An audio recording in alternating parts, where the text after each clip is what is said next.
ఏయ్ ఇంకా నీ దవ్వలేదా? ఆ మరియమ్మకి ఎందుకు ఇన్ని కొవ్వొత్తులు పీచిదానా?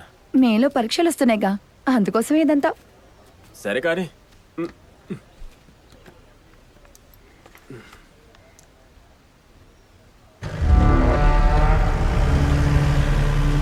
గుద్దేరా.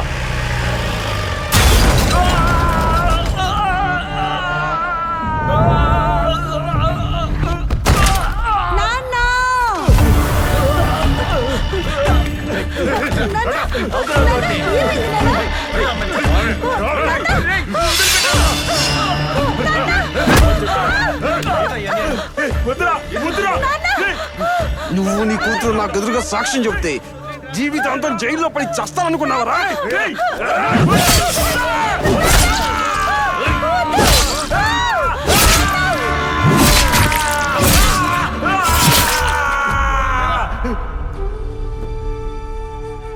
ఎందుకురా ఈ పరిస్థితిలో తీసుకొచ్చారు? చెప్తే వింటాడా?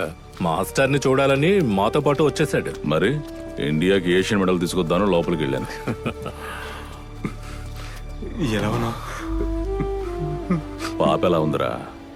తన కౌన్సిలింగ్కి వెళ్తుంది. మాస్టర్ ఏ చిన్నపిల్లల ఏంట్రా ఏడుపు? పద బండికి పదరా, పదనరా వెళ్దాం. నిదానంగా.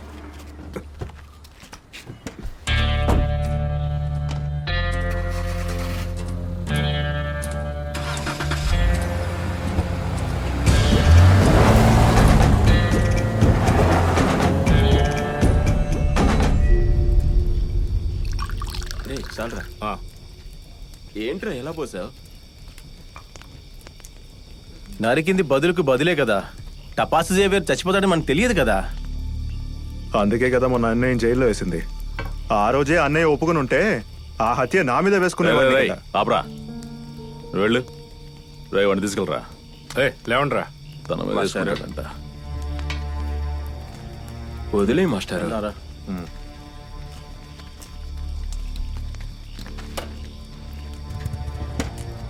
మనోజన్న నువ్వు రావట్లేదా? లేదురా, మీరెళ్ళండి. నేను మాస్టర్తో ఉంటాను. పోరా, పాప ఒంటరిగా ఉంటుంది. వెళ్ళు.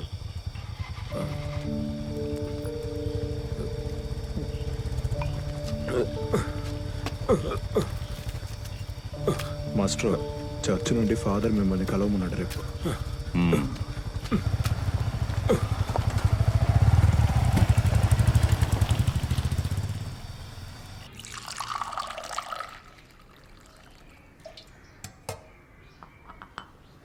ఓ మాతా, ఆ టపాసుల జేవిని నువ్వు ఎందుకు చంపావో ఇక్కడ అందరికీ తెలుసు. నువ్వేం పట్టించుకోవద్దు. వాడు మనోజ్ కాలు నరికేయడం వల్ల కొన్ని రోజులకి వాడిని కూడా పడుకోబెడదాం అనుకున్నా. వాడు చస్తాడని నేను అనుకోలేదు. రేయ్, వాడు చావవలసిన వాడేరా, కానీ నీ చేతిలో చావడమే నాకు దిగులుగా ఉంది. పోతే జేవియర్ భార్య జెస్సీ ఈ కేసులో ప్రధాన సాక్షి. అది జీఏ చెప్పాడు, కానీ అక్కడ ఎవరూ లేరు.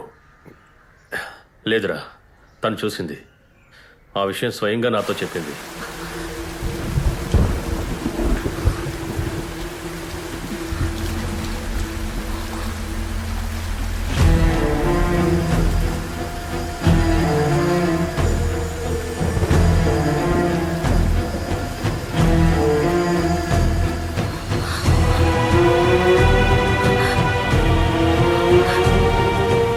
ఒకవేళ ధైర్యంగా జెస్సీ కోర్టులో చెప్పిందనుకో. ఓ, దాన్ని వకీల్ మాతో చూసుకుంటాడులే. రే, ఆయన నీ సంగతి చూసుకుంటారు, మరి వాళ్ళ సంగతి?